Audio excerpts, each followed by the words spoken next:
Well, it's that time of the year when your feed will be filled with pictures and images from Met Gala. कुछ नहीं तो एक दो pictures दिख ही जाएंगे even if you're not into fashion. But what the heck is Met Gala यार? If I have to explain it to you in the easiest terms, here it is. Think of Met Gala like a fancy costume party where celebrities and influential people from all across the world gather around to showcase some extravagant fashion outfits based on a particular theme for that year. But it's not a party though. I mean, there is much more to it. It's a fundraiser event to support the Costume Institute, which is a part of Metropolitan Museum of Art in New York City.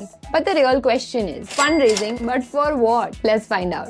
ये जो costume institute है उसकी responsibility है कि history के सबसे iconic fashion pieces की preservation की जाए. So by hosting the Met Gala as a fundraiser, museums fund raise कर सकते हैं एज द नेम सजेस्ट, ताकि म्यूजियम के जब फैशन एग्जिबिट्स हो, एजुकेशनल प्रोग्राम्स हो या फिर उनके जो प्रेजर्वेशन एफर्ट्स हैं उन सब में इसका यूज किया जाए. तो बेसिकली जो भी मनी रेज होगा थ्रू दीज फंड रेजर्स, उससे ये पर्टिकुलर इंस्टीट्यूशन वो सारे फैशन आइकॉनिक पीसेस का प्रेजर्वेशन कर सकता है for the future generation. Now this event is known for its over-the-top fashion with attendees wearing some of the most iconic designs of all times.